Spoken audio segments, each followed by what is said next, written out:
Hey guys, welcome back to the channel. Today we have a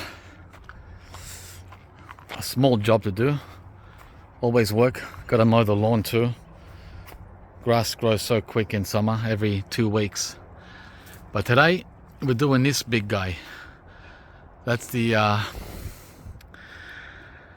Hicks Fancy Mulberry tree, which I've had now for 10 years. He's already had 2 relocations. He's been pulled out and moved twice.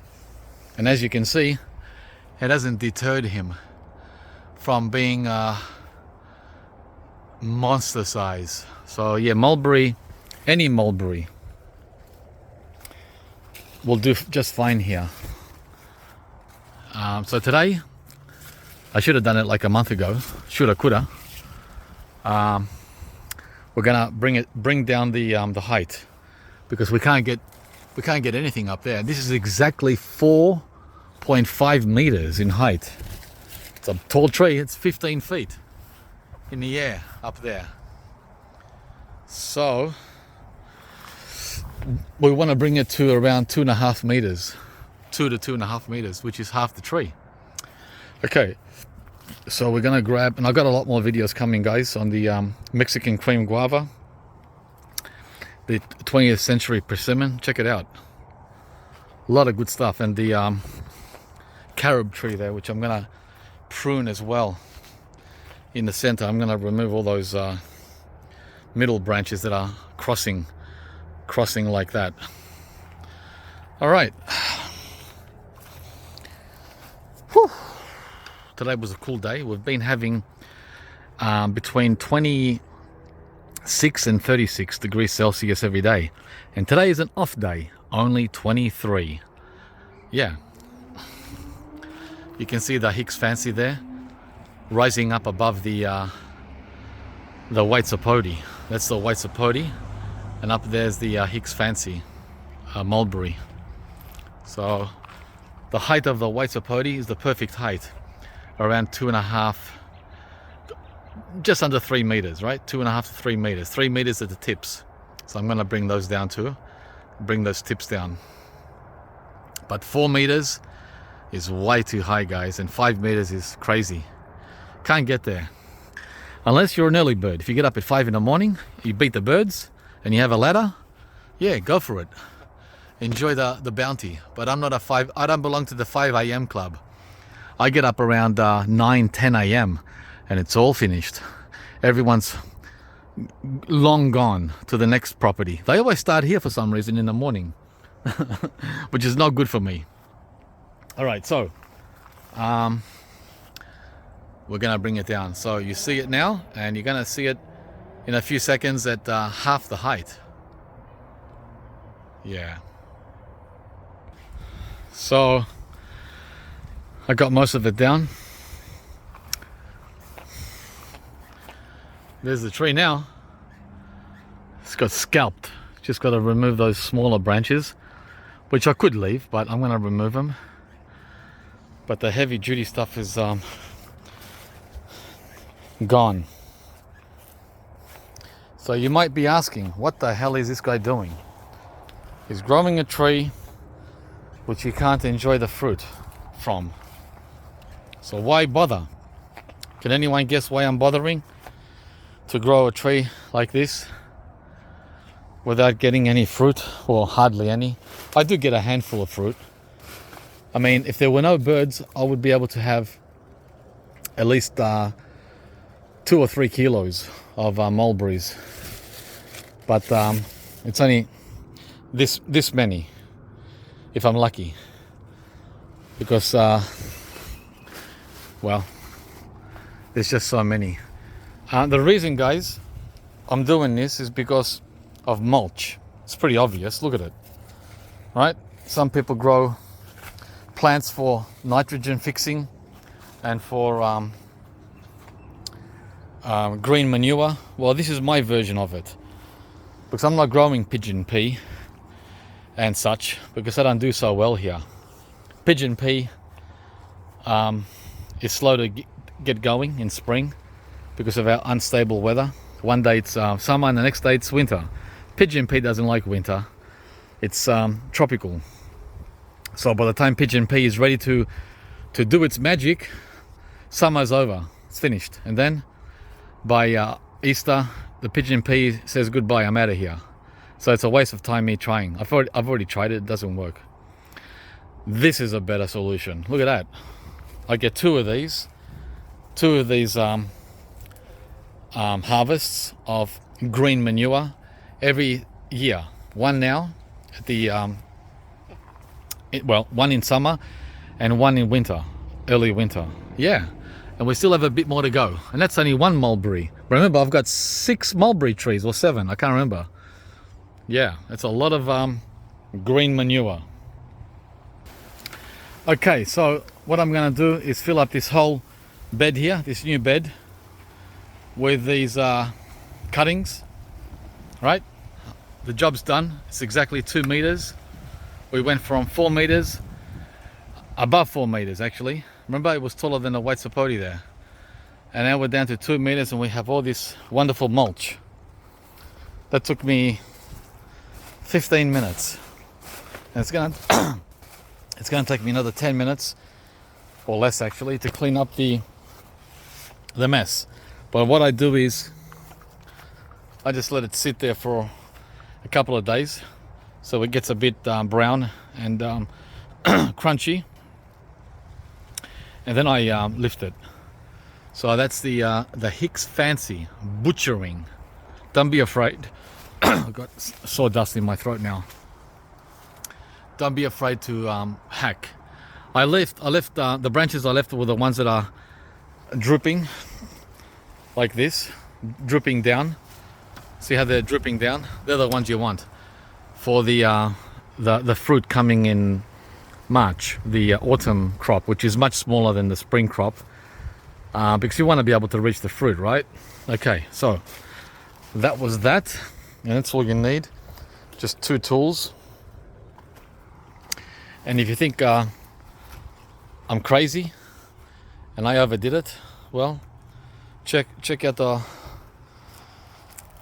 the white shatut, the white Pakistani mulberry, which I chainsawed a month ago, right? You still think I'm crazy? Look, within a few days, it came back to life, guys. Don't be afraid of hacking the hell out of mulberry. It's probably gonna flower fruit from down here shortly, soon, right? Don't be afraid. I'm showing you these things for real. I'm not just making up stories. Whew, that was fun. And now we go back to the back here and we do the other mulberry tree. Oh, look at this. The coffee tree is setting flowers. For me, it's just an ornamental, a novelty. I don't take it seriously. I'm not going to be making any coffee. All right, guys. This is the other mulberry which I planted only a year ago. It's 3.5 meters, almost 4 meters. Yeah, so we're gonna give this a chop as well, and we're gonna bring it down to 2 meters or less.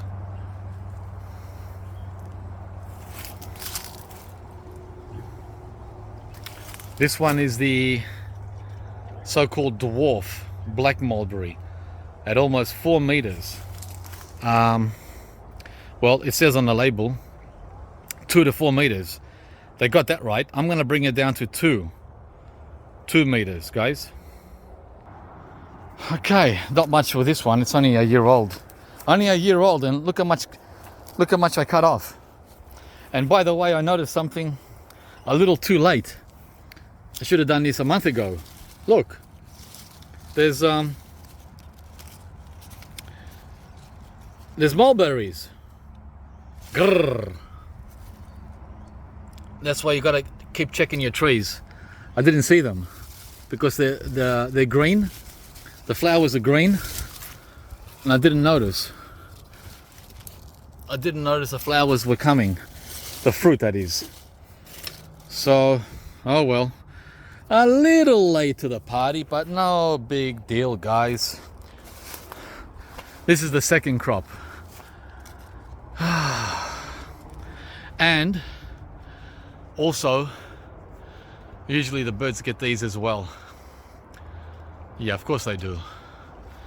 So there's about 20 on there, maybe 30.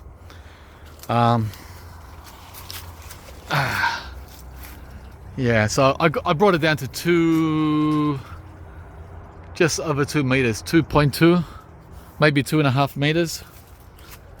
Yeah, I might cut that one off there. That one, give it a shape, nice shape. So that's the tree now.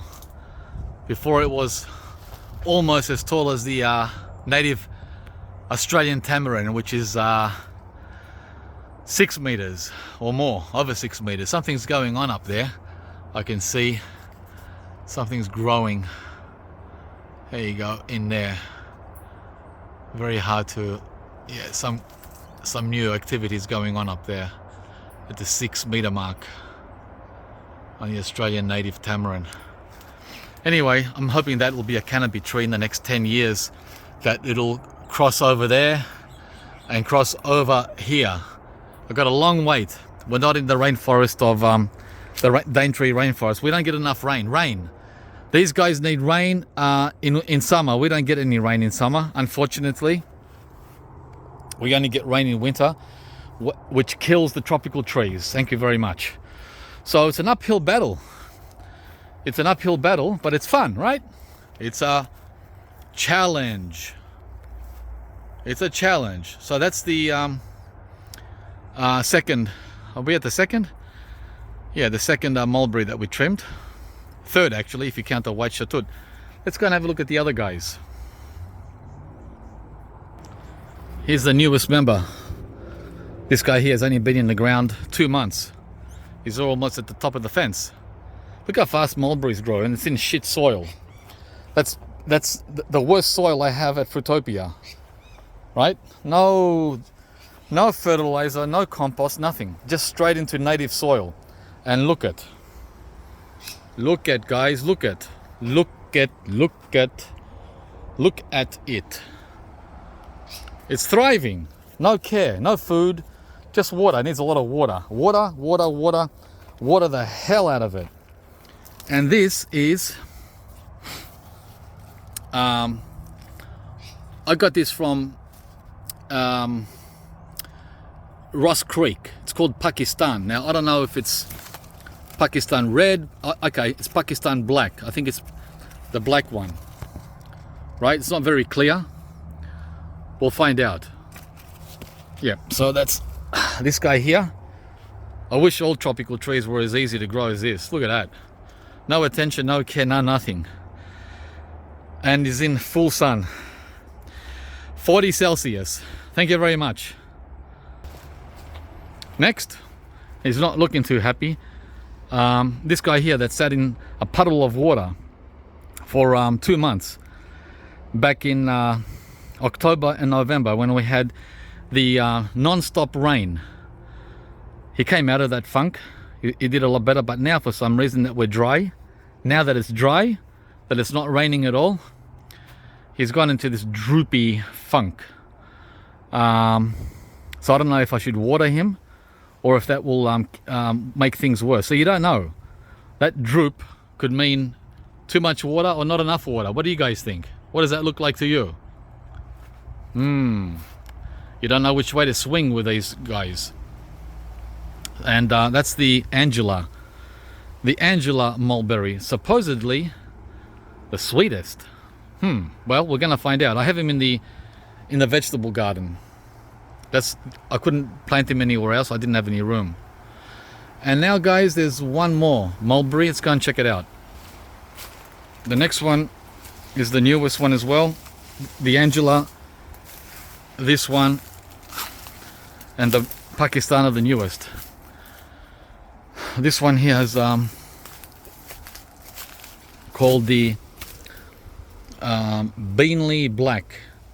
So I take it that's from southeast Queensland, Beanley, and he's doing great. I've had him for 1 year, just over a year and a half, and he's not drooping at all. Look how perky and erect the leaves are, because he's on a raised mound. This is raised, whereas the other guy I showed you over there, he's sitting in swampy clay soil. But I did give him gypsum. I did give it gypsum. And that's it. That's the mulberry collection here at Fruitopia in the middle of summer. It's a long video, guys, but well, I know that many of you appreciate the long videos. So this is for you. And here's a backup white Pakistan Shatut that I got last year. He's in a pot. He desperately wants to get out of that pot and into the ground or into a larger pot. It's my backup, just in case the one I put the chainsaw to wouldn't come back, wouldn't make it. But there's nothing that can kill mulberries, guys. Nothing kills them. Unless that Angela dies on me. That'll be the first casualty. And that's it. We are done with the mulberries. Now I'm gonna go and clean up the mess, and we'll see you from the next video. Thanks for watching. Bye, guys. Nice, huh? Are you enjoying summer? I sure am. I'm standing underneath a subel, white sapoti, which we just enjoyed eating its fruit.